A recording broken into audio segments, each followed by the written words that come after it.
मध्य प्रदेश कर्मचारी चयन मंडल भोपाल द्वारा एमपी वर्ग फर्स्ट हाई स्कूल टीचर के पाठ्यक्रम के विषय में चर्चा करने वाले हैं। तो आइए देखते हैं कि एमपी वर्ग फर्स्ट पाठ्यक्रम के अंतर्गत हमें क्या क्या अध्ययन करना होगा। तो सबसे पहले आयोग ने बताया है कि परीक्षा की योजना एवं पाठ्यक्रम उच्च माध्यमिक शिक्षक।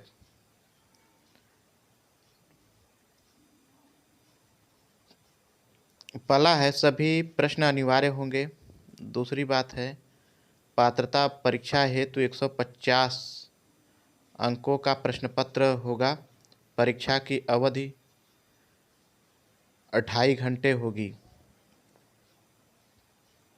तीसरा, पात्रता परीक्षा के सभी प्रश्न बहुविकल्पीय प्रकार के होंगे, जिनके 4 विकल्प होंगे, एक विकल्प सही होगा। चौथी बात है प्रत्येक प्रश्न 1 अंक का होगा। ऋणात्मक मूल्यांकन होगा। प्रति 4 प्रश्नों के गलत उत्तर पर 1 अंक काटा जाएगा। पांचवी बात है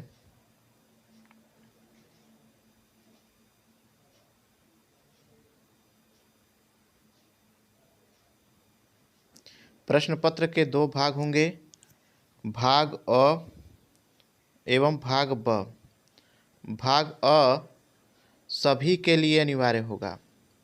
जितने विषय वाले हैं, हिंदी, संस्कृत, सामाजिक विषय, सब के लिए ये भाग अ जो है अनिवार्य है। भाग ब के अंतर्गत शामिल विषयों में से किसी एक विषय का चयन करना होगा। छठी बात दिया हुआ है भाग अ के 4 खंड होंगे, जिनमें अंकों का अधिभार निम्नानुसार होगा।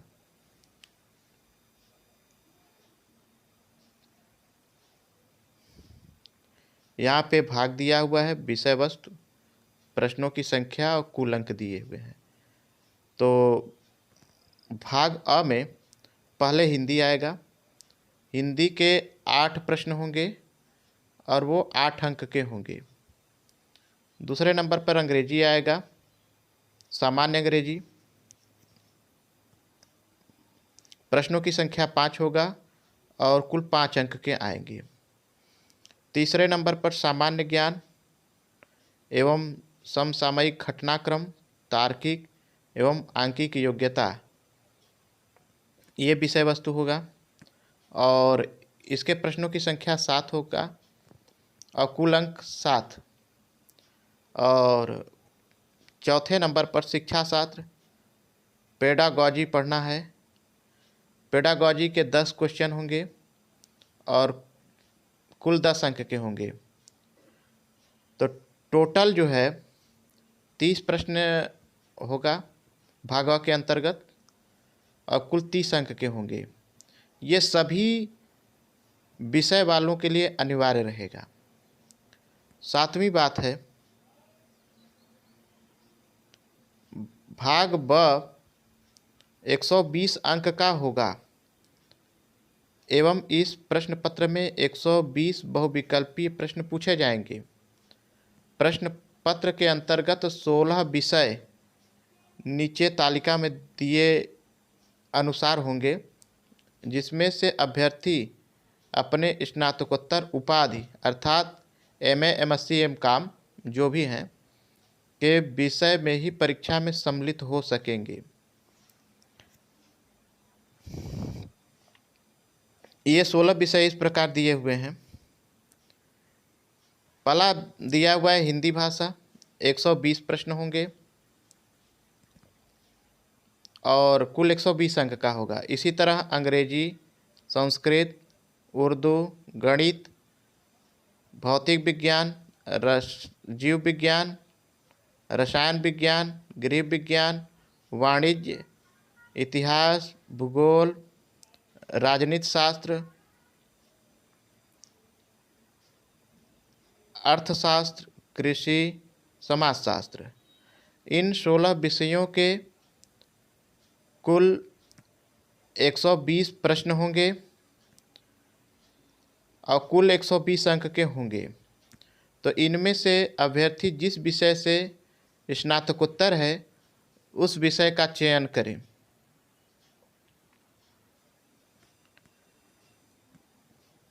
आगे आयोग ने ये भी बताया है विषय वस्तु का स्तर, कि जो ये विषय वस्तु दिए हुए हैं 16 विषय,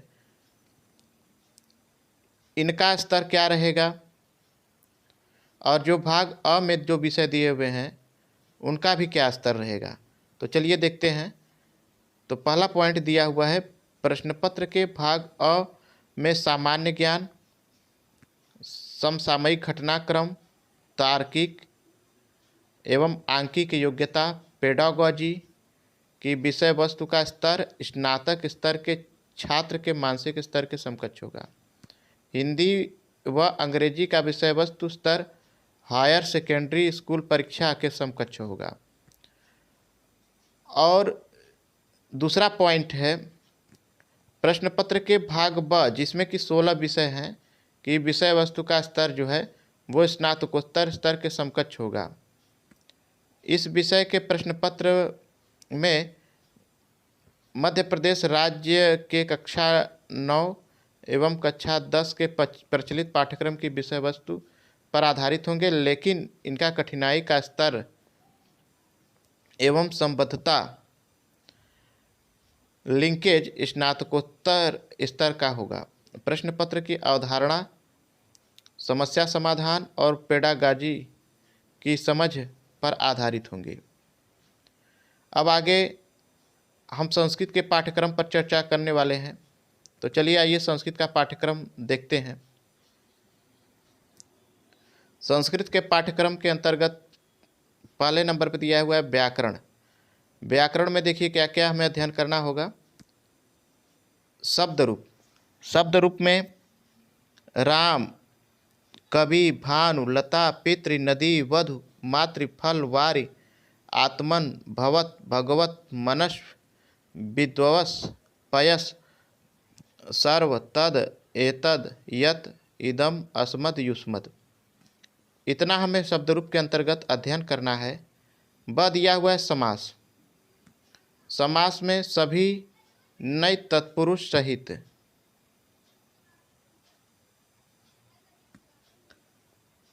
स दिया हुआ है संधि, तीनों स्वर व्यंजन विसर्ग भेद सहित।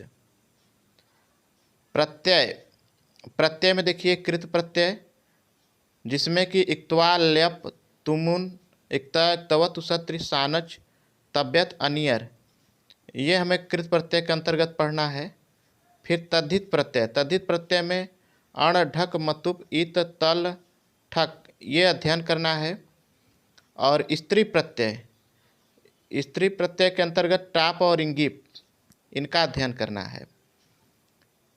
धातु रूप, धातु रूप में प्रमुख 5 लकारों में आत्मनेपदी और परस्मैपदी, इनका भी हमें अध्ययन करना है। आइए आगे देखते हैं। दूसरा दिया हुआ है वेद, वेदांग, पुराण, उपनिषद का सामान्य परिचय। ख में दिया हुआ है रामायण एवं महाभारत का सामान्य परिचय, इनका भी अध्ययन करना है। और ग में दिया हुआ है षड दर्शन का सामान्य परिचय।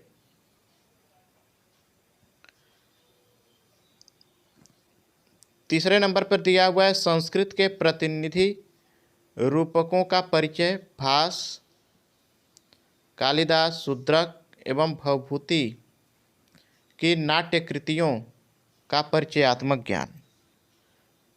चौथे नंबर पर संस्कृत साहित्य का इतिहास, इसके अंतर्गत महाकाव्य, गीत काव्य, गद्य काव्य, चंपू काव्य, कथा साहित्य, ये अध्ययन करना है। अब 5वें नंबर पर है काव्य शास्त्र। तो अब क के अंतर्गत अलंकारों का सामान्य परिचय, उपमा, रूपक, दृष्टांत, अर्थांतरन्यास, उत्प्रेक्षा, यमक, अनुप्रास, श्लेष। ख के अंतर्गत छंदों का सामान्य परिचय, अनुष्टुप, उपजाति, वंशस्थ, शिखरणी, मालिनी, मंदाक्रांता, शार्दूल, विकटे, इंद्रवज्रा। इन छंदों का सामान्य परिचय का अध्ययन करना है। और ग के अंतर्गत रसों का सामान्य परिचय। और छठे में देखते हैं, अ के अंतर्गत दिया हुआ है कारक एवं विभक्तियों का सामान्य परिचय, उपपद विभक्ति सहित। अस दिया हुआ है हिंदी वाक्यों का संस्कृत में अनुवाद करना। 7वें नंबर पर जो बात किया गया है वो है अनुच्छेद लेखनम और कथा निर्माणम। 8वां जो है संस्कृत गिनती। 9वां नंबर पे जो है अनुच्छेद एवं श्लोकों में से प्रश्न निर्माण। और 10वें नंबर पर वाच्य परिवर्तन। ये हमें संस्कृत सिलेबस के अंतर्गत पढ़ना है, जिसमें कि जो कि भाग ब के अंतर्गत 16 विषय में सम्मिलित है। और इसमें जो है 120 प्रश्न आएंगे और भाग अ के अंतर्गत जो 30 प्रश्न है वो, तो टोटल 150 प्रश्न आएगा। और 150 प्रश्न जो है वो 150 अंक का होगा। और 4 प्रश्न यदि गलत होते हैं तो 4 अंक के एक सही प्रश्न का जो अंक रहेगा वो कट जाएगा, माइनस हो जाएगा। आज के लिए बस इतना ही। धन्यवाद।